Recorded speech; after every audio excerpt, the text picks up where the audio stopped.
자, 두 번째 시간입니다. 지금 이제 둘째 화, 여섯째 나팔, 이제 유브라데 전쟁인데, 이 전쟁은 보통 전쟁이 아니고 아마 역사상 가장 비참한 어떤 그런 이제 전쟁으로 우리가 이제 알 수가 있는데요.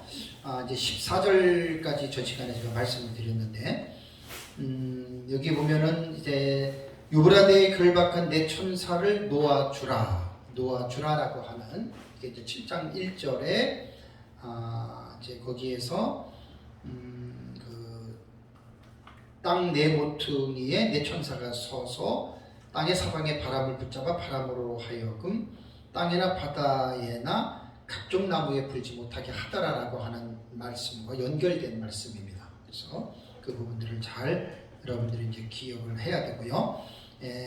땅 네 모퉁이는 이제 4대 열강으로, 아까 말씀드린 대로 4대 열강의 전쟁으로, 뭐 이거는 성경에 없어도 거의 뭐 이 세상 역사로 볼 때에도 강대국들을 통한 전쟁이 앞으로 계속 준비되어지고 있거든요. 반드시 전쟁들은 일어나게끔 되어져 있고, 또 이 전쟁을 하나님이 원래 한 유브라데 전쟁이 둘째 화에 일어나는데, 시기적으로 볼 때 원래는 전삼년반 시작될 때 14만 4천인에게 인을 칠 때 그때 일어나야 될 전쟁을 유예시킨 거예요. 그러면 두중인을 통해서 하나님이 하신 일들이 이제 10장 11장의 두중인에 대한 내용들의 말씀을 보면 택한 자들을 마지막 때 깨워서 그들을 세우기 위한 사역자들을, 그 사역 기간을 하나님께서 3년 6개월 1260일 동안 하나님께서 특별하게 간섭하셔서 그 기간을 유예해 주셨다라고 하는 것 여러분이 꼭 기억을 해야 됩니다. 자, 그 다음에 15절을 보겠습니다. 우리 요한계시록 9장 15절. 자, 요한계시록 9장 15절을 보면은 그들은 그 년 월 일시에 이르러 사람 3분의 1을 죽이기로 예비한 자들이라 라고 말을 했습니다. 482페이지입니다. 여기에 보면은 연월 일시라고 이제 우리 말 성경에는 이렇게 되어져 있는데, 헬라어 원문을 보면은 거꾸로 되어 있는 거예요. 시, 일, 월, 연 오름차 순으로 이제 기록이 되어져 있습니다. 여기 보면은 텐, 호란, 카이, 헤메란, 카이, 메나, 카이, 애니아우톤 이렇게 되어 있죠. 원문을 보면은 시, 일, 월, 연 이렇게 오름자 순으로 읽어야 되는데, 우리말 번역은 연월 일시로 이제 위에서부터 밑으로 내려오는 그런 식으로 이제 기록을 했습니다. 그러니까 이제 오늘 본문을 통해서 우리가 이제 알 수 있는 게 뭐냐면, 이 둘째 화, 여섯 번째 나팔이 불리면 여기에 보면은 사람 3분의 1을 죽이기로 예비한 자들이라고 했잖아요. 그러니까 이 전쟁을 통해서 이 세상에 살고 있는 3분의 1의 인구가 죽는다. 그런 뜻이거든요. 근데 여기서 연월 일시라고 하는 이 말씀은 뭘 우리에게 의미하냐면, 이 때와 이 때는 아무도 알 수 없다는 거예요. 오직 하나님만 이 때를 알 수 있다. 그래서 우리 하나님은 전지하신 하나님이라고 하잖아요. 모든 것을 다 아시는 하나님. 과거, 현재, 미래를 통틀어서 하나님만이 모든 것들을 다 알고, 이제 종말론을 연구하시는 분들이 이제 참 조심해야 될 게 뭐냐면, 자꾸만 기도를 통해서 이 때를 알아내려고 하는 거. 그러다 보니 이단이 되는 거예요. 그러니까 예수님이 재림하는 거는 징조만 얘기했을 뿐이지, 그때는 아무도 알 수 없습니다.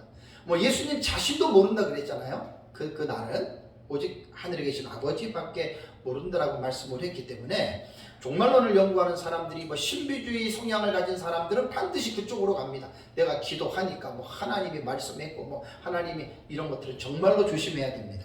그래서 오직 하나님만 아신다라고 하는 거 기억해야 되고요.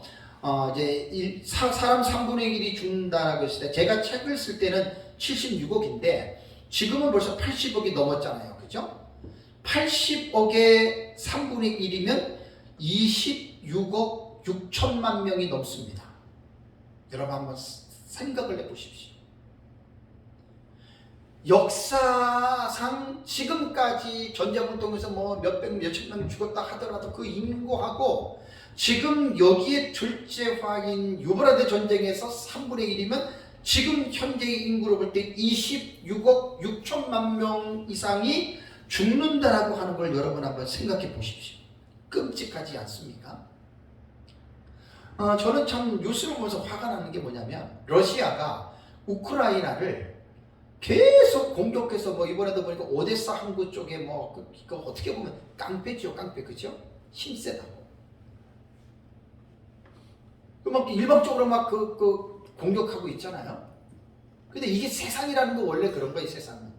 세상은 양심에 위반되는 일들을 많이 합니다. 왜냐하면 세상의 임금이 사탄이기 때문에. 그 사탄을 따라가는 사람들은 말할 수 없는 더럽고 불의하고 추악한 일들을 행하기 때문이죠. 그러니까 러시아가 지금 우크라이나를 지금 계속해서 죽이고 있고, 또 우크라이나는 자체는 자기네들이 살기 위해서 발버둥 치면서 양쪽에 지금 사상자들이 지금 생기고 있는데, 앞으로 갈수록 여러분 이거는 지금 전초전입니다. 그러니까 푸틴이 뭐 전술핵 같은 거 핵을 지금 얘기를 했는데, 우크라이나가 막 그냥 더 이렇게 발악을 해서 덤비면 핵 반드시 씁니다. 근데 이게 지금 이런 것들은 모든 것들이 여러분 지금 준비되어져 있다라고 하는 말입니다. 그래서 지금 전 세계의 강대국들이 가지고 있는 핵 무기가 지구를 100개를 파괴하고도 남을 만한 핵이 지금 다 있는 거예요. 북한도 가지고 있잖아요. 북한도. 반드시 이거는 사용됩니다. 반드시 100%입니다. 100% 확신합니다. 언제인지 모르지만 사용합니다. 그럼 그때가 언제이겠느냐? 이게 이제 둘째화, 유브라데 전쟁. 이게 이제 둘째화가 딱 시작이 되면서 대환란, 성경에서 말하는 대환란이 이제 후삼년반에 시작이 되면서 이제 이러한 미중류의 전쟁입니다. 전대미문의 전쟁이 일어난다. 그래서 꼭 요한계시록을 보지 않더라도 뭐 많은 인류의 학자들도 그렇고 많은 사람들이 추측하잖아요. 핵전쟁은 반드시 일어날 수밖에 없고, 그냥 쉽게 말하면 버튼 하나만 누르면 그냥 날아가는 건데, 그죠? 날아가는 거고, 피해는 상상을 초월할 정도잖아요. 상상을 초월합니다, 이게. 그러면 이제 전쟁에 동원되는 규모를 16절을 볼까요? 16절을 보면 마병대의 수는 2만 만이니 내가 그들의 수를 들었노라. 2만 만이라고 하는 숫자는 사도 요한이 지금 들었다, 에쿠사, 내가 들었다라는 말이거든요. 그러니까 여기에 마병대는 이제 기병대로서 그 당시의 문화와 그 당시의 수준에서 표현한 것이죠. 2만 만은 2 곱하기 만 곱하기 만이라는 뜻이에요. 그러니까 2 곱하기 만 곱하기 만을 하면은 2억을 말합니다. 2억. 어마어마한 숫자죠. 우리나라 인구가 5천만 조금 넘어갔잖아요. 이제 2억 정도가 동원되는 어떤 군대들의 숫자다. 그러니까 이거는 상상을 초월하는 거예요. 상상을 초월하는 거예요. 그러면서 이제 17절과 19절을 한번 보겠습니다. 자, 17절과 19절은 이 같은 환상 가운데 그 말들과 그 위에 탄 자들을 보니 불빛과 자줏빛과 유황빛 오심경이 있고, 또 말들의 머리는 사자머리 같고 그 입에서는 불과 연기와 유황이 나오더라.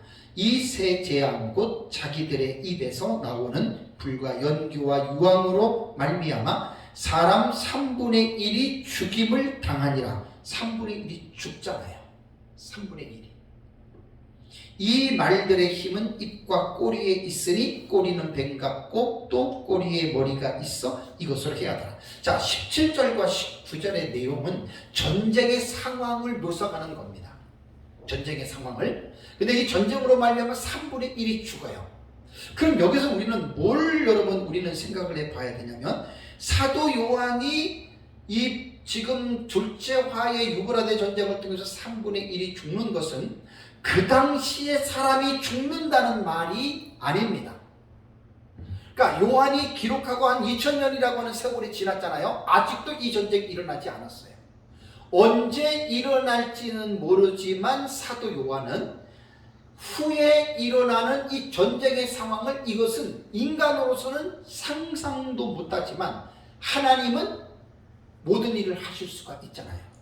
이게 놀라운 거예요. 그러니까 인간의 이성으로는 우리가 하나님을 믿을 수가 없고 하나님의 말씀을 이해할 수 없습니다. 여러분, 만약에 예를 들어서 50년 후에 예를 들어서 이제 이 상황이 왔다고 생각해 보십시오. 그럼 2000년이 훨씬 지나잖아요. 그럼 지금도 무기가 뭐 핵무기부터 시작해서 수소, 원자 이런 핵무기가 있는데, 그때 이 핵전쟁이 일어나가지고 사람 3분의 1이 죽는데 하나님이 사도 요한에게 그것을 보여주셨단 말이에요. 그거 한번 상식적으로 생각을 해보세요. 만약에 지금 우리가 살고 있는 2023년에 지금 휴대폰을 가지고 우리가, 그죠? 막 비행기를 타고 날아가고, 그죠? 그 뒤에 보면 이제 뭐 대륙간 뭐 미사일이라든가 막 이런 것들이 막 ICBM 같은 게 막 날아가는데, 자, 사도 요한이 2000년 전에 그걸 봤어요. 어떻게 묘사를 할 것 같아요?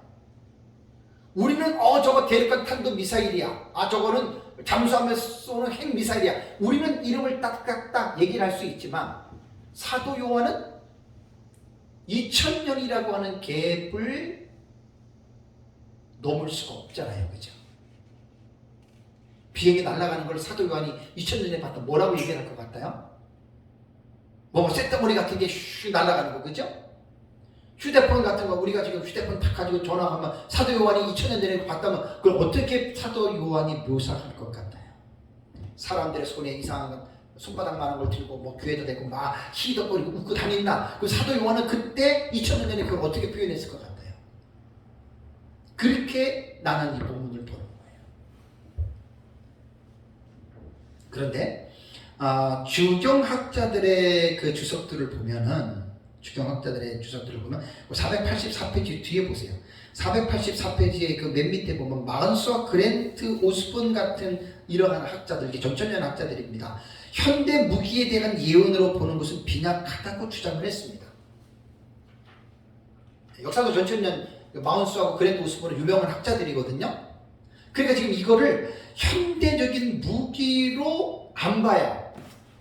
근데 저는 그렇게 썼잖아요. 그러나 필자는 앞에서 언급한 대로 인류 종말 사회에 일어나는 사건으로 해석하는 것이 옳다라고 본다. 이것은 이제 주관입니다.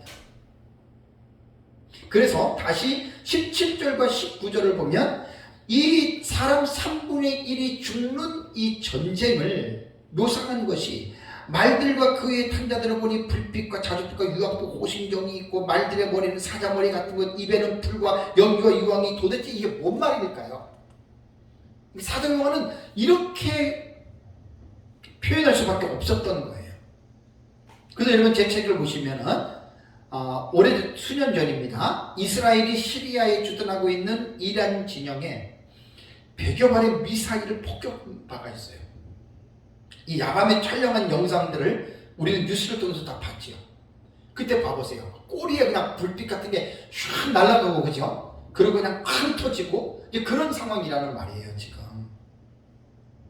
인류 종말에 사용될 하이테크의 무기들은 전혀 알지 못한 가운데서 사도 요한이 본 환상이기 때문에, 거기에 이제 그 주석에 보면은 398번, 399번, 여기에 보면은 이제 ICBM 있죠. 대륙간 탄도미사일, 그 다음에 중거리 탄도미사일, 잠수함 발사 탄도미사일, 다 용어들이 다릅니다. ICBM, 그 다음에 SLBM, 뭐 이런 어떤 용어들이 있어요. 그 다음에 핵무기, 또 수소탄들, 이런 것들. 그러니까 분명히 사도 요한은 장차될 일들이기 때문에 장차될 일들에 대한 부분을 사도 요한에게 보여준 거예요. 거기엔 거짓도 없어요. 그러니까 하나님은 전지전능하신 분이기 때문에 미래도 항상 하나님은 현재로 보신다 그랬죠. 그죠? 여러분, 이게 신비한 거예요. 이건 인간의 이성으로는 이해가 되지 않는 내용이거든요. 자, 예수님 재림할 때 이 세상이 불식판을 받아서 지구가 세 갈래로 갈라지죠. 우리는 몰라요. 근데 하나님은 그걸 다 알고 있어요. 하나님은. 그러니까 그걸 미리 땡겨서 하나님이 보여줬다. 이게 여러분 우리가 믿음으로 보는 거예요. 그래서 17절과 19절은 우리가 그렇게 볼 수밖에 없어요.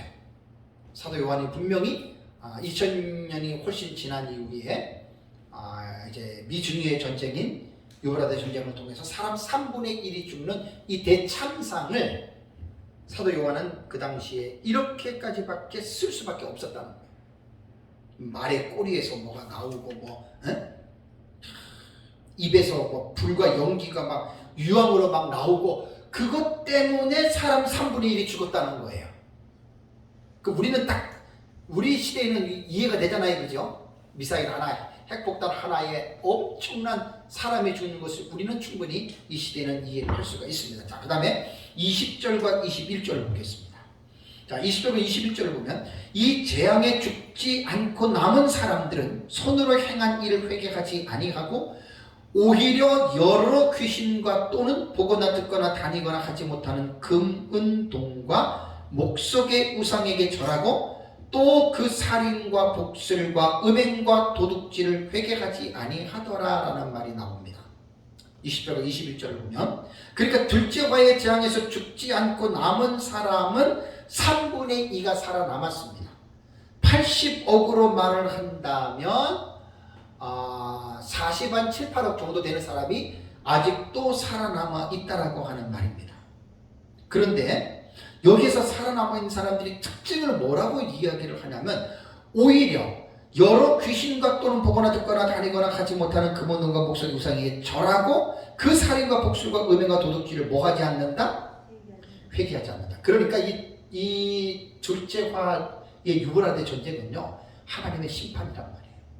하나님을 대적하고 죄를 짓기 때문에 하나님이 너희들이 이것을 통해서 회개하고 내게로 돌아오라라고 하는 하나님의 사인임에도 불구하고 남은 자들은 회개하지 않습니다. 제가 요한계시록을 보면 이런 표현이 두세 군데가 나오거든요. 죽으면서도 회개 안 합니다. 죽으면서도 하나님 욕합니다. 죽으면서도 하나님 원망합니다. 이게 불신자들이 가는 마지막 결론이에요. 회개는 아무나 하는 게 아니에요. 정말 회개하는 자가 가장 복된 자입니다. 회개하지 아니하다. 그리고 죽는 거예요. 이제 너무너무 참 이게 심각한 부분이잖아요.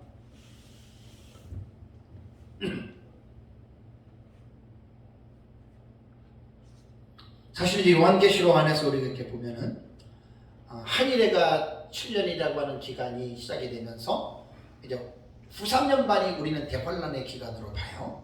후 3년 반이 대환란의 기간이고 전 3년 반부터 이제 환란이 시작이 되는 거죠. 그러면서 이제 후 3년 반에 들어가면서 이제 대환란이 시작이 되는데 그 사회적인 이슈들을 이렇게 보고 나타나는 현상들을 보면 지난주에 제가 지난달에 강의할 때 첫째 화를 볼 때 그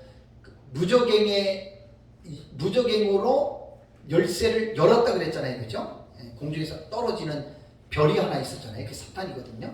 12장에 계시록 12장에 나오는 계시예요. 그래서 떨어지면서 무적행의 열쇠를 여니까 무적행에서 연기가 올라오잖아요. 화덕의 연기가 귀신들이 올라오는.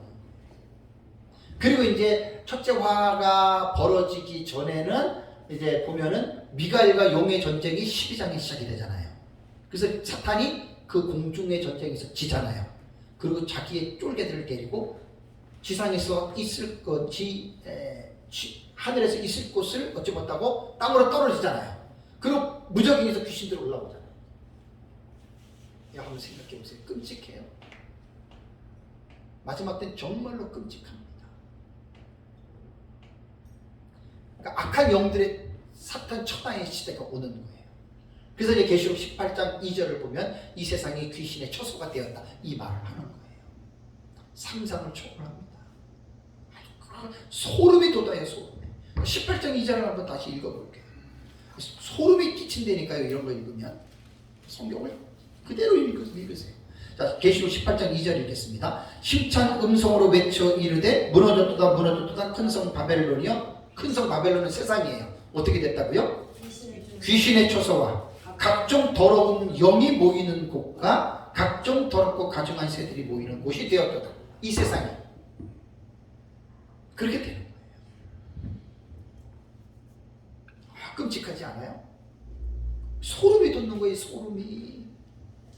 근데 이제 요한계시록을 잘 읽으면, 예비처의 계시를 읽으면 정말 예수님 잘 믿는 사람은 걱정할 게 없는 게 왜 그러냐면, 우리는 후삼년반에 딱 유브라데 전쟁이 시작되면서 그냥 3분의 1이 죽지요. 그때 동시에 또 무슨 사건이 일어나느냐, 첫째와 황충화에서 이긴 사람은 예비처로 들어가니까 이 전쟁하고는 상관이 없이 지상의 어느 곳인지는 모르지만 하나님께서 예비하신 곳에서 대환란을 전혀 우리는 피해를 입지 않는다는 거예요. 이게 여러분 요한계시록에서는 이게 복음이에요. 어차피 마지막 때에는 하나님의 이 계획 속에는 이 세상의 사탄이 마지막 최악의 발악을 하면서 하나님이 그들을 심판하는 과정 속에서 예수님 재림 직전에 한 이래라고 하는 7년 안에 이 모든 일들이 집중적으로 일어납니다. 계시록 6장에서 19장. 이 모든 일들이 일어날 때 하나님은 나름대로 자기 자녀들을 위한 계획이 있단 말이에요. 그분의 계획이. 그분의 계획이 대환란을 통해서 자기의 백성들을 대환란을 피할 수 있는 장소를 만든 게 그게 바로 예비처 아닙니까? 그걸 우리가 깨달아 알아야 되는 거예요. 그래서 계시록 12장 6절하고 12장 14절 15절인가요? 그게 다 보면은 예비처를 지금 말하고 있는 거거든요. 그러니까 마지막 때 이제 두증인들, 다음 달에 이제 두증인 10장 11장 합니다. 두증인들이 외쳐야 될 게 마지막 때 뭐냐면, 어차피 이 세상은 사탄이 계속해서 발버둥 치잖아요. 점점 악해지잖아요. 하나님이 심판할 수밖에 없는 거에 있어요. 그래서 심판할 때 마지막 시대 예수님 재림 직전에 살아남아 있는 성도들은 무엇을 봐야 되냐면, 예수님 재림 직전에 일어나는 그 환란들에서 피할 수 있는 예비처를 반드시 교회는 가르쳐줘야 돼요. 근데 웃긴 게 뭔 줄 아세요? 요한계시록 이 전천년은 제가 연구를 하면서 전천년을 제대로 배우지 않으면 안 배우는 것보다 못해요. 안 배우는 게 나아요. 저래도 가끔 얘기를 드리지만, 이 전천년 잘못 배우면은요, 요한계시록을 맨날 사건으로만 설교하시잖아요. 대부분이 자세하게 이렇게 체계적으로 주의적으로 가르치잖아요. 왜냐면 이게 힘들어요. 이게 연구를 해야지만 이게 가능해. 이렇게 가르치는 거예요. 제가 뭐에서 깜짝 놀랐냐면, 우리가 민목사님한테 배운 대로 사건만 이야기하잖아요. 사건만 가르치잖아요. 그러면 시한부 종말론자들과 사이비 종말론자들과의 구분이 거의 어려워요. 왜? 그들이 하는 말을 우리도 하고 우리가 하는 말을 그들이 해요. 전상연반, 후상연반, 예비처, 휴거, 적그리스도 다 얘기를 하거든요. 너무나 내가 소름이 끼쳤어 그래요. 잘들 공부들 하세요. 구분이 안 된다니까요. 시한부 사이비 종말론자들하고 우리가 쓰는 용어들하고 거의 비슷해요. 왜냐하면 사이비 종말론자들하고 시한부 종말론자들이 요한계시록의 사건을 했을 때 미래적으로 다 해석하거든요. 미래적으로. 그러니까 우리 용어는 너무나 동일한 용어들을 많이 사용을 해요. 그래서 계시록을 제대로 연구를 하지 않으면은요, 그냥 상자 입장에서 볼 때는 야 니네나 쟤네나 뭐 비슷하게 얘기를 하니까 별 차이 없다 이렇게 얘기들을 합니다. 내가 여기에 한 4, 5년 전에 너무 충격을 받았어요. 제가 너무 충격을 받아서 전천년으로 이 공부를 하시는 분들은 이제 뭐 최순환 목사님도 이제 가르치는 사역을 하시니까 잘 가르치셔야 됩니다. 이거 구분하지 못하면은요, 니네나 쟤네나 똑같다 이렇게 우리가 사람들에게 매도당할 수밖에 없어요. 그래서 이제 제가 민 목사님한테 배워서 제가 책을 내고 제가 도표 만들어 놓고 종합적으로 하고 이번에 또 나올 요한계시록 독법이나 그런 책들은 그들과 우리는 분명하게 차별이 됩니다. 신학적으로나 모든 면에 완전히 차별이 됩니다. 그래서 그걸 꼭 외치셔야 된다는 말이에요. 이거 안 해놓으면은 너무 혼란스러워요. 너무 혼란스러워.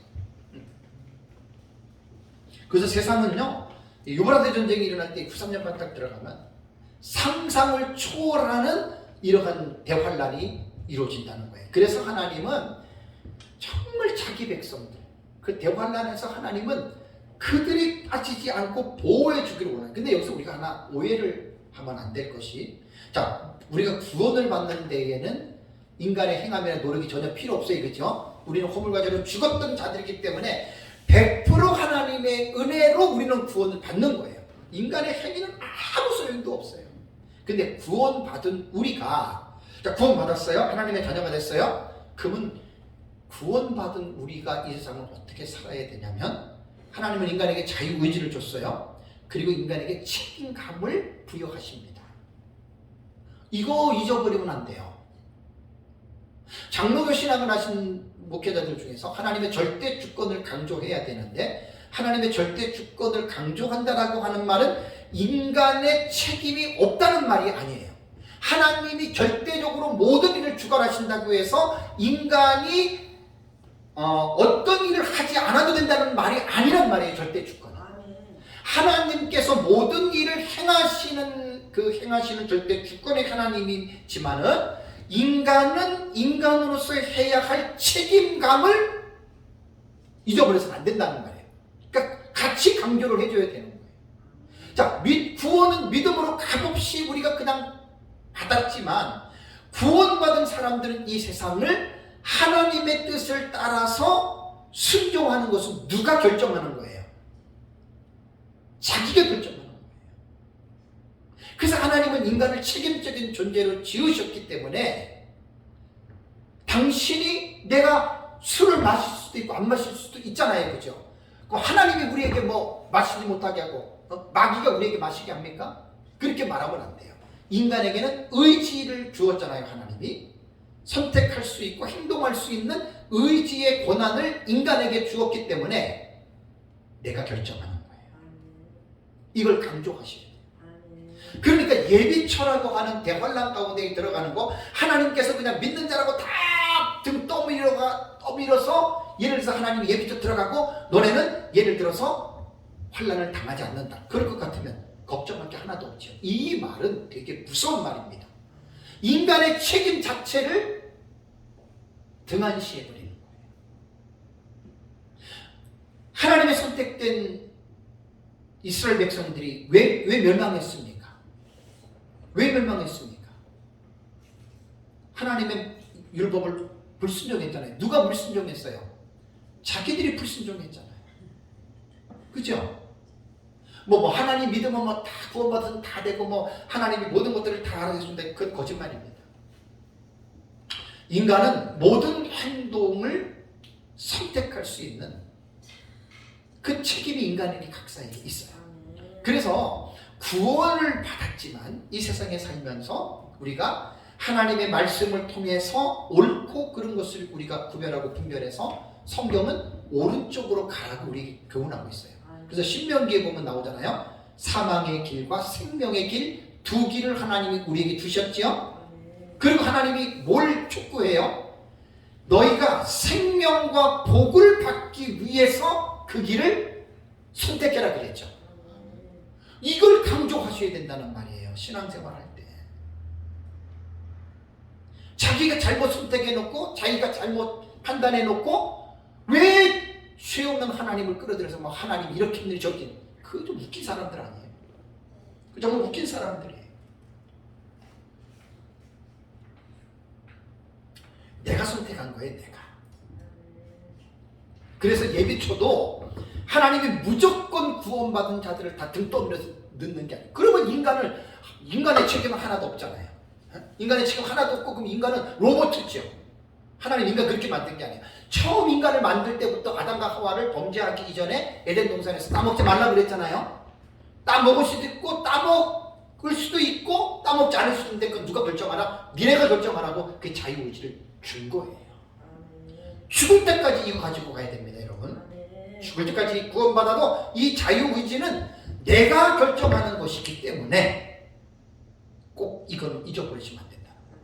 그래서 예비처도 모든 믿는 자가 다, 그러니까 세대주의자들이 7년 환란 전에 교회가 어떻게 환란을 당할 수가 있느냐. 그러니까 7년 환란이 시작될 때 이제 교회는 다 100% 공중으로 휴거가 돼가지고 대환란 겪지 않고 유대인들만 겪는다. 성경에 이런 말이 없어요. 여기에는 어떤 무서운 게 있냐면, 그럼 인간은 책임이 없는 거지. 하나님이 다 떠밀어서 전부 다 끌고 올라가면 그건 성경이 아니에요. 그 세례주의 신학이 성경을 잘못했을 거예요. 그래서 황충혈을 통해서 진자와 이긴 자의 기준은 두 증인들이 외치잖아요. 네?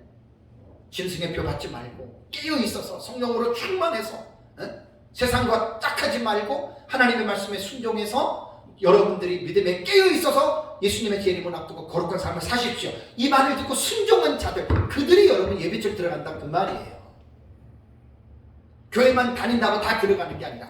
그래서 이제 진자는 뭐냐면 두적인들이 그렇게 신부단장하고 말씀과 성령으로 충만해서 죄와 싸워서 이겨서 여러분들이 부끄러움이 없는 자들이 되라고 말을 했는데 그 말을 우습게 듣고 회개하지 않고 그냥 그렇게 살다가 9~3년만 대환란에 딱 떨어질 때 그 사람들은 구원은 받았어도 대환란에 떨어지는 거예요.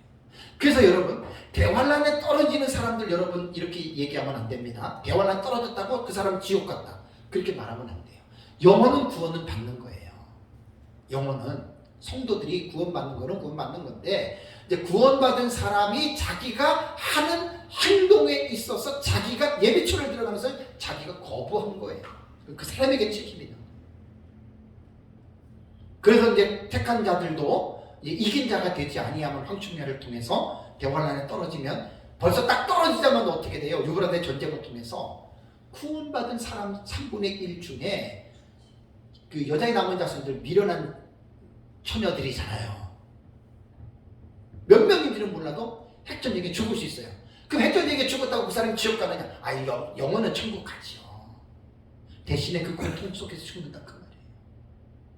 그래서 그 황계시록을 연구하다 보면 7장에 하나님의 마음이 다 거기 7장에 아주 정확하게 들어가 있잖아요. 14만 4천은 두 증인을 준비하는 것이고 두 증인을 통해서 흰옷 입은 큰 무리는 그게 예비초에 들어간 거예요. 예비초. 7장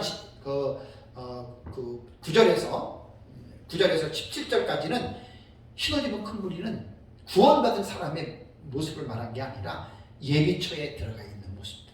그러니까 우리가 보는 성경이 너무 정확한 거예요. 안타깝게도 많은 사람들이 이렇게 안 보죠. 예비초를 그렇게 안 보니까. 그래서 우리는 요한계시록에서 7장이 하나님의 본 마음이 풍성하게 담겨 있는 장을 그래서 7장이라고 이야기를 하는 거예요. 두 가지의 사건. 뭐 이 세상은 이미 후삼년반에 바빠서 들어갔다 그러면 이미 이제 모든 것이 통제불능입니다. 그래서 저때에는 이제 믿는 사람들 이긴 자들은 예비처에서 7장 9절부터 10절 잘 읽어보세요.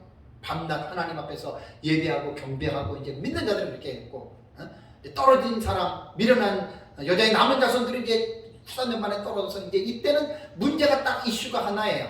짐승의 표 받지 않으면 다 죽이잖아요. 그러니까 이제 이 후삼년반에 대환란에 떨어진 택한 자들이 있어요. 미련한 다섯 자처럼 이런 사람들은 이제 뭘 조심해야 되냐면 짐승의 표를 받지 않아야 되는데 오해하지 마세요. 택한 자는 절대로 짐승의 표 안 받습니다. 안 받습니다. 왜냐하면 짐승의 표를 받으면 지옥 가잖아요. 그러면 택한 자가 지옥 간다? 행위 구원론자들은 그렇게 해석을 하는 거예요. 본문을. 이제 우리는 그렇게 해석을 안 해요. 그래서 사실은 이제 후삼년반의 대환란에 떨어진 여자의 남은 자손들 구원받은 자들이 있잖아요. 이들의 해석들을 제대로 하셔야 됩니다. 제가 뭐 몇 년 전에도 이 부분 강의할 때 여러분들에게 말씀을 하셨지만 후삼년반 대환란에 빠져 있는 사람이 있어요. 많아요. 우리도 지금 성도들 이렇게 보면 알잖아요. 성령 충만해서 사는 사람들도 있지만 그냥 성령하고는 상관없이 사는 사람들 되게 많잖아요. 그렇죠? 이 마지막 때도 그렇게 될 거예요. 그럼 그런 사람들 그러면 그렇게 회개하지 않고 순종하지 않았다고 해서 지옥 간다고 말을 하면 안 되잖아요. 그래서 이제 그 17장을 보면은 음료가 예수의 증인들의 피에 취하잖아요. 많이 죽습니다. 그 왜 그러냐면 짐승의 표 받지 않기 위해서 걸리면 죽는 거예요. 그래서 이제 성경에서 막 이런 것들을 우리가 강조하기보다도 제일 중요한 게 뭐예요? 그냥 두 증인들의 메시지를 깨어나라고 회개 메시지를 전할 때 깨어서 회개하고 바르게 서면 이런 고생을 안 당하잖아요. 그걸 교회가 가르치는 거예요. 그게 바로 예비처의 계시라는 말이에요. 그래서 이 예비처럼 그러면 내가 그냥 내 맘대로 먹고 마시고 즐기고 살다가 한일해가 딱 오면 그때 내가 깨어서 하겠다. 그 웃기는 말이에요. 여러분, 한일해는 분명히 스타트가 시작하는 점이 있습니다. 모든 사람들이 한일해를 다 아는 게 아니에요. 적그리스도가 나타났다고 해서 모든 사람들이 저 사람이 적그리스도가 분명한데 모든 사람이 다 적그리스도 믿는 게 아니에요. 이건 꼭 여러분들 기억하셔야 돼요. 모든 사람이 저거대로 다 아는 거 아닙니다. 첫째인이 떼어지고 둘째인, 셋째인, 넷째인 떼어져서 그 사건이 일어나면서도 이 두루마리의 계시를 알지 못하는 사람들은 그 사실을 몰라요. 대환란에 떨어져 오면서도 그것이 대환란인지 모른다고요. 왜? 말씀을 모르니까. 왜 우리가 두루마리의 계시를 우리가 배우고 공부해야 되는 줄 아십니까? 이 계시록의 말씀을 아는 사람들은 그 말씀대로 이루어지는 사건 속에서 말씀이 그것을 딱 볼 수 있는 영적인 통찰력을 주는 거예요. 지식을. 모르는 사람은 죽을 때까지 몰라요. 그렇게 되어 있습니다. 그래서 이 예언의 말씀을 읽는 자와 듣는 자와 그 가운데 기록한 것을 지키는 자가 복이 있다라고 이렇게 성경은 말을 한 거예요. 그래서 이 작은 두루마리 계신 요한계시록의 말씀을 부지런히 배워야 됩니다. 그래서 사실 어떻게 보면 예수님 재림이 가까워 올수록 교회는 이제 우리는 미래적인 해석이니까 역사적 지천년은 장차 될 일들의 계시를 자세하게 가르쳐줘요. 이게 바로 예방해 주는 거예요, 성도들에게. 근데 이제 한 가지 이제 문제가 뭐냐면 세대주의자들의 특징이 지나치게 나타나는 징조에 목을 매잖아요. 그 세대주의자는 위험한 거예요. 조금만 우리의 사회 자연적인 것에서 문제만 생기면 막 그것을 막 대서특필하잖아요. 지나치게 과장해서 막 성경하고 막 끌어당기잖아요. 코비드19 팬데믹 현상, 지진 현상, 그러면 그냥 성경을 막 갖다가 막 해석하잖아요. 그 지나치게 과대 해석입니다. 그런 거 진짜 조심해야 됩니다. 징조를 무시를 하면 안 되는데 지나치게 거기에 집중하면 그게 세대주의예요. 그 위험한 거예요. 그래서 이제 이러한 징조를 통해서 사람들을 불안에 빠뜨리잖아요. 공포에 빠뜨리잖아요. 역사적 전천년은 그렇게 성경을 해석하는 해석이 아닙니다. 성경에 많은 불행과 저주와 하나님의 심판이 있지만 이것보다 더 중요한 것은 뭐냐면 예수를 잘 믿게 되면 이러한 심판과 화로부터 우리가 보호를 받을 수 있다. 이걸 강조하는 거 아닙니까, 여러분? 그래서 이단과 사이비들은 그걸 강조를 안 하고 심판과 저주를 막 강조해가지고 사람들을 불안에 빠뜨려서 결국은 뭘 하지요? 성도들의 전부 다 집단생활로 끌어들이고 돈 끄집어내는 나쁜 놈들이잖아요. 그 시한부 종말론과 사이비 종말론은 나쁜 놈들이에요.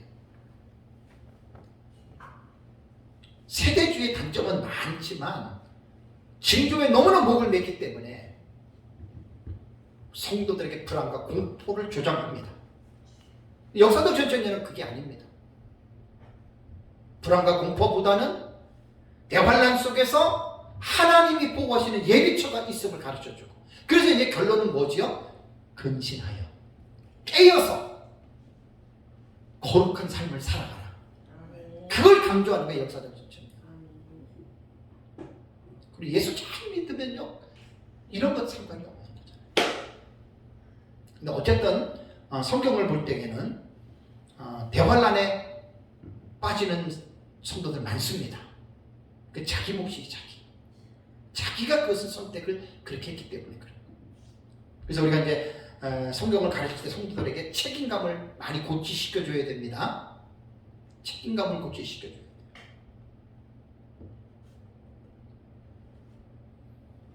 계시록 17장 같은 경우에 보면은요, 이제 음료를 우리가 무시할 수 없잖아요. 음료만 해도 이게 벌써 책으로 말하면 분량이 엄청난 분량입니다. 음료는 거의 70% 80% 드러났어요. 로마 캐토릭입니다. 수장이. 음료의 머리가 교황입니다. 종교개혁자들은 70% 이상이 적그리스도를 교황으로 봤지만 그 이제 적그리스도는 종교적인 인물이 아니에요. 정치적 인물이고 음료가 종교적인 바탕 속에서 나오는 거예요. 그래서 이제 지금 거의 제가 볼 때는 7, 80%가 이미 드러났는데 이제 종교 통합 수순만 남았어요. 종교 통합. 모든 종교가 하나로 통합하는 거예요. 그 수장이 누구냐면 처치가. 잘 보셔야 됩니다. 종교다원주의 거의 다 깔아놨잖아요. 그죠? 종교다원주의 거의 다 이제 모든 종교들이 이제 하나로 이제 통합이 됩니다. 거기에서 수장이 캐톨릭밖에 없어요. 로마 가톨릭밖에. 교황이 이제 큰 음료가 되는 거죠. 음료의 머리가 되는 거죠. 그런데 로마 캐톨릭 하에서 모든 종교들이 하나로 통합이 될 겁니다. 유일하게 로마 캐톨릭의 종교 통합에 들어가지 않는 그룹이 있다면 그게 바로 개혁신학을 가지고 있는 기독교만은 들어갑니다. 그 지금 이제 WCC 같은 경우는 고신하고 합신하고 합동측하고 그죠? 요 이제 보수주의 교단 큰 교단에서는 요 교단은 WCC는 안 들어갔어요. 우리 고신도 안 들어갑니다. 웬만한 교단 어때요? WCC 다 들어가 있어요. 감리교 뭐 성결교 다 들어가 있어요. 조금만 더 나간다고 생각해 보십시오. 종교다원주의가 이제 화두가 될 거예요. 교단적인 입장 신학이 대단히 여러분 중요합니다. 그래서 이제 17장에 음료에 대한 장애 제 책에 보면은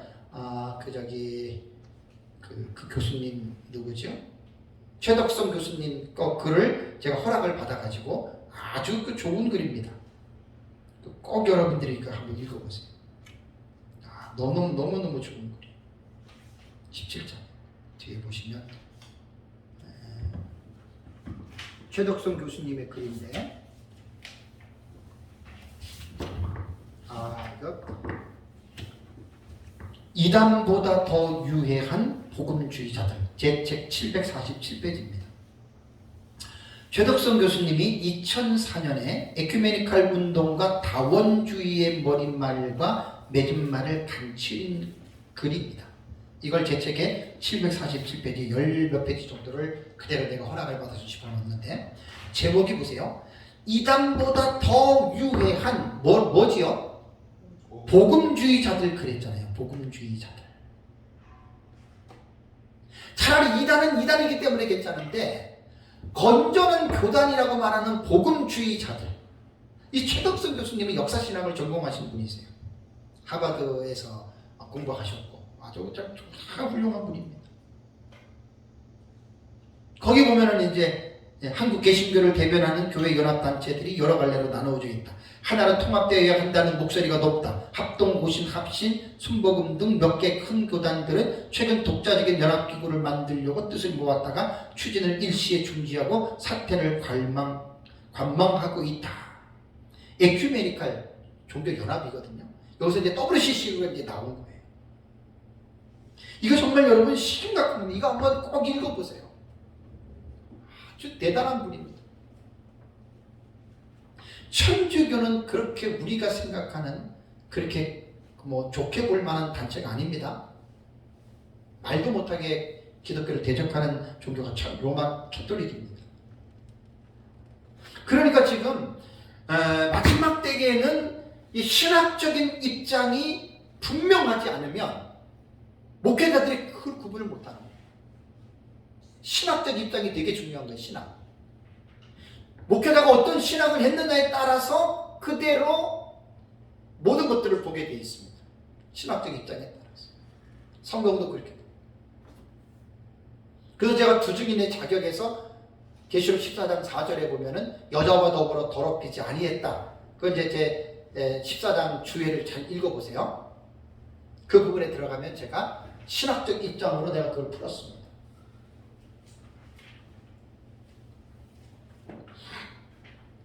잘 여러분들이 기억하셔야 됩니다. 모든 게 우리 다 그러잖아요. 그냥 예수 그리스도를 구주로 영접하고 예수를 믿으면 다 우리는 한 형제다 이렇게 얘기를 하잖아요. 틀린 말은 아니지만 상당히 그 속에 함정이 많습니다. 너도 나도 다 예수만 믿으면 우리가 다 한 형제다라고 하는 이런 인식 속에 빠져버리게 되면 그게 결국 WCC 종교다운주로 가는 거예요. 너무너무 사실 심각한 부분입니다. 그러니까 이제 다시 9장 20절에서 21절의 말씀을 보면 회개하지 아니하더라. 살아남은 사람들 3분의 2 회개하지 아니하더라. 이제 불신자들은 그럴 수밖에 없는 거예요. 이때는 거의 아까도 말씀드린 대로 전 세계 자체가 영적으로 사탄의 귀신에 완전히 사로잡힌 그 시대이기 때문에 너무나 끔찍한 상황 속에서 마지막 때가 이제 이루어질 것이다라는 것입니다. 그러니까 세상 사람들이야 다 이렇게 말한 것처럼 살인과 복술과 음행과 도둑질 이런 것들 하면서 살잖아요. 이게 다 마귀의 자식들이 그렇게 사는 거고 세상이 원래 그런 겁니다. 그래서 여기에 보면은 이제 민 목사님 글을 제가 이제 400번 거기 인용을 했어요. 죄인의 마음을 감동시켜 회개케 하여 하나님께로 돌이키게 하시는 하나님의 은혜가 이미 지상에서 사라져버린 것이다. 그래서 사실 회개는 불가능합니다. 회개할 수가 없습니다. 이제 둘째 화의 종결입니다. 둘째 화. 그러면 이제 둘째 화가 우리가 볼 때에는 21절로 일단은 끝나잖아요. 그죠? 그 계시록 9장 21절에 또 그 살인과 복수가 음행과 도둑질을 회개하지 아니하더라 하고 10장으로 넘어가잖아요. 그죠? 10장으로 넘어가면서 내가 또 보니 힘센 다른 천사가 구름을 입고 하늘에서 내려오는 내용이 달라요. 아까 제가 첫 시간에 말한 대로 요한계시록은 문맥적 해석을 해야 됩니다. 문맥. 장과들 연면이 아니라 문맥을 보면은 사건이 또 바뀌어져요. 그러니까 10장을 들어가면서 사건이 달라지는 거예요. 그럼 우리는 9장 13절에서 21절이 둘째 화인 여섯 번째 나팔이 21절에 끝났거니 우리는 생각하잖아요. 그죠? 요 성경을 볼 때는 여기서 끝난 거예요. 근데 성경은 전체를 봐야 돼요. 자, 거기에 486페이지 보시면 요한계시록 9장 21절로 둘째 화가 종료되는 것처럼 보인다. 그러나 둘째 화에 대한 사건은 본문에서 여기서 종결된 게 아니에요. 종결된 게 아니고 요한계시록 9장 21절 이후에는 10장이 제4 막간계시가 되잖아요. 그죠? 그리고 10장으로 연결이 되는데 둘째 화의 종결은 요한계시록 11장 13절과 14절에서 둘째 화가 마무리가 됩니다. 자, 볼까요? 11장 13절과 14절을 볼게요. 11장 13절과 14절 보면 그때에 큰 지진이 나서 성 10분의 1이 무너지고 지진에 죽은 사람이 7천이라. 그 남은 자들이 두려워하여 영광을 하늘의 하나님께 돌리더라. 둘째 화는 지나갔으니 보라 셋째 화가 속히 이르는도다. 지금 뭘 말하는 거죠? 우리는 분명히 9장 21절에서 둘째 화가 끝난 줄로 알았죠. 그죠? 근데 10장과 11장에 대한 내용이 다른 막간 계시가 중간에 삽입이 되면서 13절과 14절은 그때라고 하는 어떠한 때를 지정해 주잖아요. 그죠? 관사가. 그때. 그럼 그때가 언제냐? 큰 지진이 나서 요것은 여러분 11장 13절은요. 그때는 어느 때냐면 바로 12절입니다. 11장 12절에 하늘로부터 큰 음성이 있어 이리로 올라오라 함을 그들이 듣고 구름을 타고 하늘로 올라가니 그대로 원수를 또 두려워하더라. 요 때가 언제냐면은 두 증인들의 사역을 마치고 일시에 다 죽지요. 3일 반 만에 부활하지요. 하늘에서 음성을 내서 이들이 하늘로 올라가지요. 그때를 말하는 거예요. 그럼 두 증인들은 1260일의 사역을 마치죠. 그죠? 1260일에 사역을 마치고 죽고 3일 반 만에 부활해서 하늘로 올라가는 그때가 언제냐면은 후사명만에 시작할 때니까 이 땅에는 뭐가 이루어져요? 유보라데 전쟁이 일어나서 3분의 1이 죽을 때입니다. 그때를 말하는 겁니다. 그러니까 그때에 큰 지진이 나서 성 10분의 1이 무너지고 부족인들이 하늘로 승천할 때에 이 땅에는 지진이 일어나고 성 10분의 1이 무너진다. 성 10분의 1은 이 세상에 있는 큰 건물들의 10분의 1로 보시면 됩니다. 지진으로 인해서. 그리고 나서 이제 죽은 사람들이 7천이나, 이것은 문자적인 7천이 아니라 상징적으로 해석을 해야 됩니다. 그 남은 자들이 두려워하여 영광을 하늘의 하나님께 돌리더라. 자, 여기서 그 남은 자들이 누구라 그랬죠? 그 남은 자들. 그러니까 이게 뭐냐면 두족인들이 승천할 때 유브라데 전쟁이 일어나잖아요. 핵전쟁이에요. 그 전쟁이 일어나면서 지진은 말도 못하게 일어나겠죠. 여러분, 핵이 떨어져가지고 뻥 터질 때 그 충격이 얼마나 되겠어요? 그러니까 집안이 견실하지 않은 곳은 어떻게 되겠어요? 무너지죠. 지진이 일어나려고 하는데 막 일어간 쾌의 위력이 그냥 펑펑펑 터지니까 그냥 지구촌 사방도초에서 지진이 일어나겠죠. 그죠? 그런데 이 지진이 일어날 때 아까 9장 21절에는 그 남은 자들이 회개하지 아니한다 그랬죠. 근데 여기서는 13절에는 뭐라 그랬어요? 그 남은 자들이 두려워하여 영광을 하늘의 하나님께 돌리더라 해서 여기 그 남은 자는 누구를 말하는 거예요? 기가 막힌 내용이에요. 13절에서 말하는 남은 자는 여자의 남은 자손들을 말합니다. 그러니까 9장 21절에는 불신자들은 회개하지 않아요.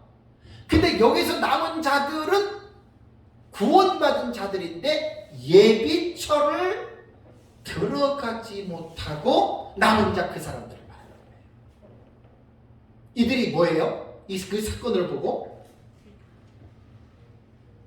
두려워하여 영광을 하늘에 하나님께 돌린다. 이 말이 뭐냐면 두정인들이 사역할 때 회개하라고 하는 메시지를 듣고 회개하지 않고 있다가 이 세상에서는 유브라데 전쟁이 일어나서 3분의 1이 죽고 그 가운데에 이 택한 자들이에요.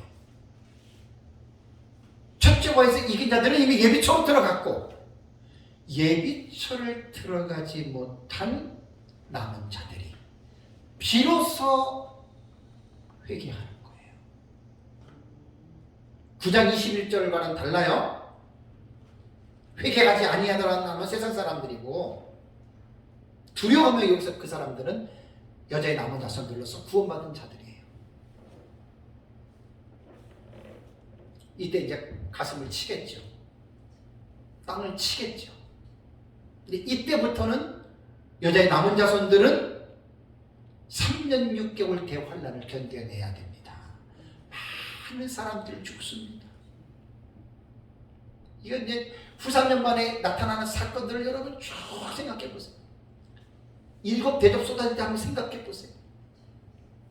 구원받은 사람이 이 고통을 남은 자들이에요. 예비처 못 들어간 사람들. 그걸 지금 이제 남은 자들이 겪는 거고.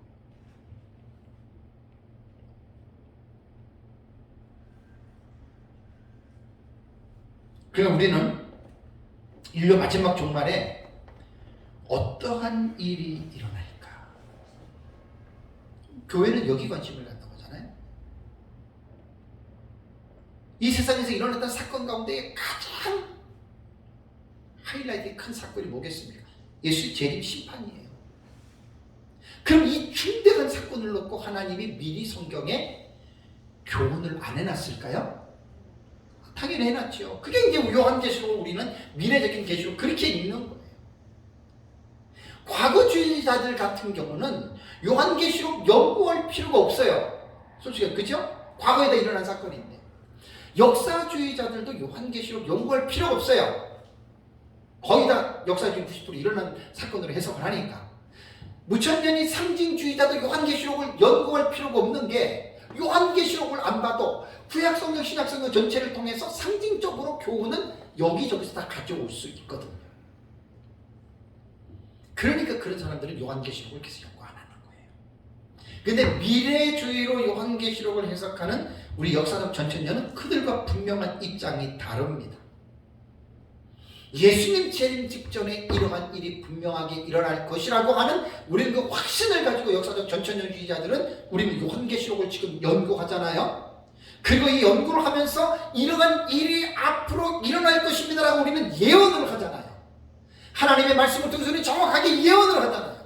그래서 여러분들은 깨어 있어서 이런 일이 일어나기 전에 여러분들은 신부단장하고 여러분들은 준비하면서 이러한 후삼연말에 일어난 대환란에 빠지지 말고 여러분들이 지는 자가 되지 말고 이기는 자가 되십시오.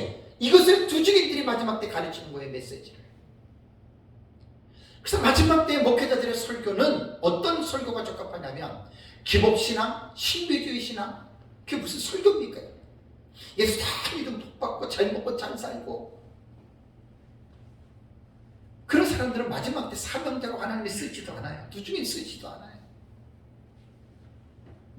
장차 될 일들의 계시를 성도들에게 알려주는 거예요. 듣든지 아니 듣든지 전하는 게 사역자들의 사명입니다.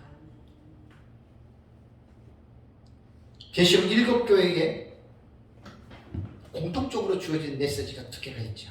귀 있는 자는 성령이 교회들에게 하시는 말씀을 들을지어다. 우리는 몰라요. 누가 들을지 몰라요. 누가 들을지 모르기 때문에 메신저는 어떻게 해요? 외치는 거예요.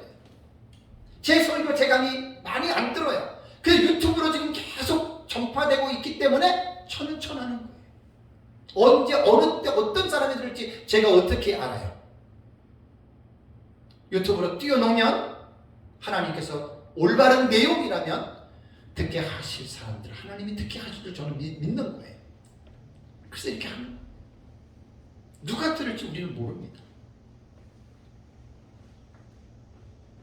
그래서 요한계시록은 정말 장차될 일들의 계시이기 때문에 이 계시를 주신 하나님께서 반드시 이 기록된 말씀대로 하나님이 행하실 것입니다. 하나님이 행하시는데 우리는 사역자로서 두 증인들은 작은 두루마리를 받아 먹잖아요. 다음 달에 이제 오후에 또 볼 수 있겠네요. 10장 같은 게. 사도 요한이 10장을 보면은 힘센 천사가 펴 있는 두루마리를 갖고 내려오잖아요. 그죠? 받아 먹으라 해서 사도 요한이 받아 먹잖아요. 근데 입에는 달고 배에는 쓰잖아요. 그리고 내가 열방들을 위하여 열국을 다니면서 예언하라 했는데 사도 요한은 안 했잖아요. 그래서 10장과 10장에 사도 요한이 했던 그 일을 우리는 뭐로 보냐면 대행적 예표 사역이라고 제가 명칭을 붙이는 거예요. 대행적 예표 사역. 그러니까 사도 요한이 받아 먹었고 사도 요한이 했지만 사도 요한이 그 일을 한 게 아니에요. 누가 해요? 11장 3절을 보면 디오마르티스 나오잖아요. 두 증인. 그러니까 그 두 증인의 사역을 대행해서 예표적으로 10장의 사도 요한이 힘센 천사가 가지고 내려오는 열려진 두루마리를 받아 먹었어요. 입에 달고 배에 쓰는. 그 두 증인들에 대한 계시예요. 그래서 10장과 11장 12절까지는 한 문맥으로 봐야 돼요. 한 덩어리로 그 문맥을 우리가 봐야 돼요. 그게 바로 두 증인의 계시입니다. 제가 요한계시록을 깨달을 때 두 증인에 대한 이 계시를 발견하고 나서 얼마나 뜨거웠는지 몰라요. 사실 제가 책을 쓴다면 두 증인에 대한 책을 먼저 쓰고 싶었어요. 두 증인. 마지막 때의 사명자. 두 증인이 그만큼 중요합니다. 우리는 세상에서 목회자들이 막 교회 부흥시켜서 많은 사람들 모으는 데 관심을 갖고 있잖아요. 마지막 때에는 지금도 한국교회가 부흥시대는 벌써 지났잖아요. 그런 시대 안 와요. 예수님의 재림을 앞두고 성도들을 깨우는 사역들을 하셔야 돼요. 깨워줘야 돼요. 이 세상의 물질 문명에 빠져가지고 사고 팔고 먹고 마시고 집 짓고 그런 육체적인 삶에 빠져 살아가고 있는 사역자들과 성도들을 향해서 깨우는 사역을 하는 것이 그게 바로 두중인입니다, 여러분. 그게 두중인.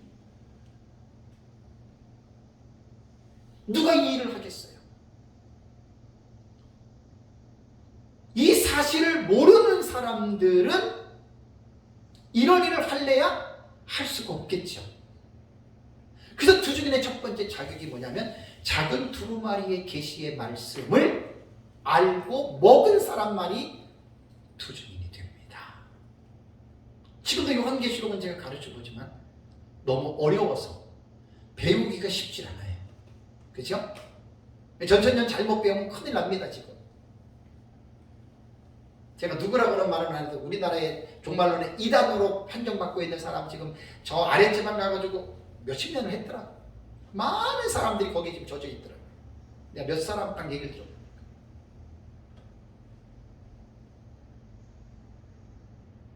어쨌든 이단이라고 이렇게 한국 교단에서 정죄가 되고 이런 사람들은 조심해야 됩니다.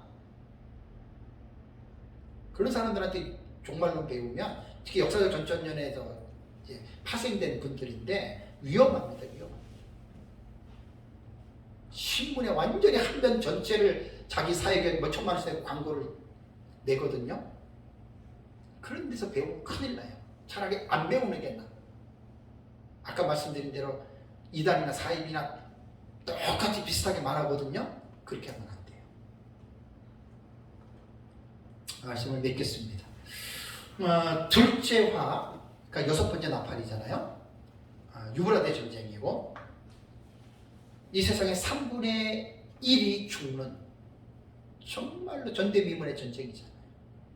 이 전쟁이 후삼년만 시작될 때 일어나고 후삼년만에 시작될 때 이제 예비처로 들어가는 하나님의 백성들도 있고 떨어지는 사람, 남은 자들, 그죠?